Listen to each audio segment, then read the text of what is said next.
Hello बच्चों, चलिए प्रश्न को समझते हैं। दो आवेश Q1 तथा Q2 क्रमशः 0 0 D तथा 0 0 -D पर स्थित हैं। इनके कारण शून्य विभव के बिंदुओं का बिंदुपथ ज्ञात कीजिए।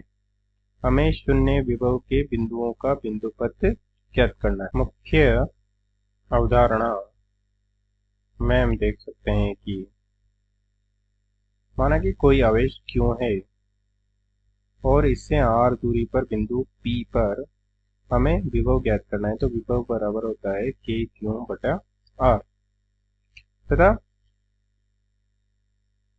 ऐसे बिंदु जहां पर सभी बिंदुओं का ऐसा पृष्ठ जहां पर सभी बिंदुओं का विभव समान हो समविभव पृष्ठ कहलाती है। समविभव पृष्ठ कहलाती है अर्थात जिसके सभी बिंदुओं का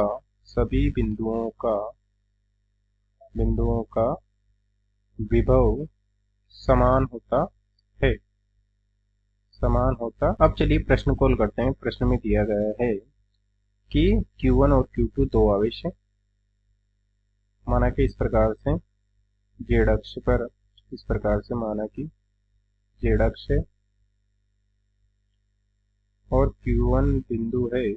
इस प्रकार से Q1 है, इसके निर्देशांक 0 0 D और माना कि ये z अक्ष है और ये Q2 आवेश है और इसके निर्देशांक 0 0 -D।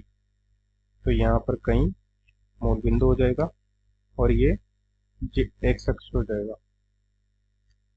तो माना कि ये एक y और ये x और ये मूल बिंदु हो जाएगा 0 0 0। तो हमें इसके शून्य विभव के बिंदुओं का बिंदुपथ ज्ञात करना है अर्थात तो वह बिंदु जहां पर विभव शून्य हो। माना कि ये तीनों निर्देशांक दे रखे, माना कि 3D में वो बिंदु कहीं है और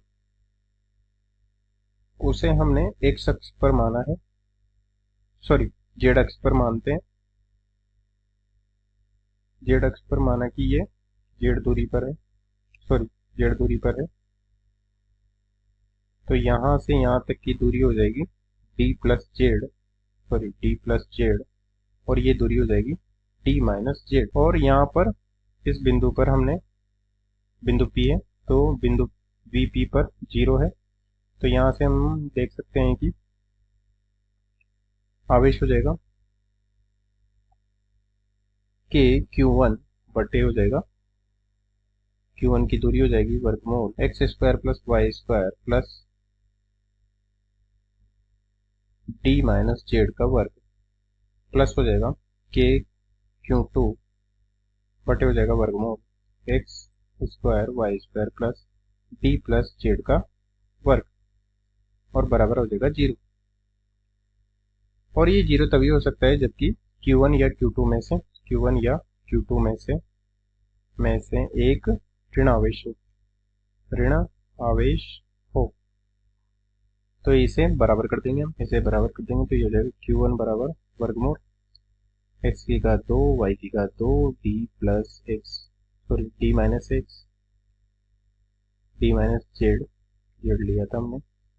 तो d माइनस जेड का वर्ग बराबर हो जाएगा Q2, क्योंकि माइनस होगा तो इधर आ जाएगा वापस प्लस हो जाएगा x का वर्ग प्लस y का वर्ग प्लस d प्लस जेड का वर्ग।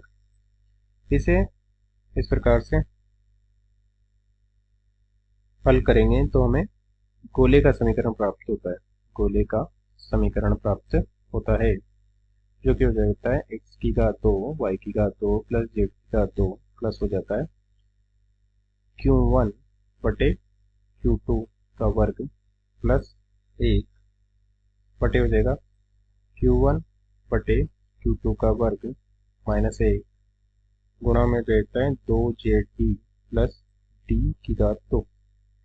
ये बिंदुपथ प्राप्त होता है अर्थात हमें गोला प्राप्त होगा और गोले का ये बिंदुपथ हो जाएगा और इसका केंद्र हो जाएगा गोले का केंद्र हो जाएगा 0 0 माइनस 2D Q1 का वर्ग प्लस Q2 का वर्ग बटे Q1 का वर्ग माइनस Q2 का वर्ग।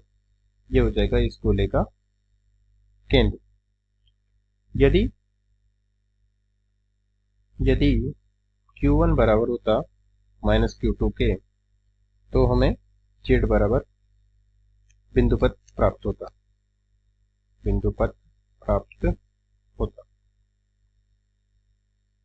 अतः दिए गए प्रश्न को हमने हल कर दिया है। आशा करते हैं आपको समझ में आया होगा। धन्यवाद।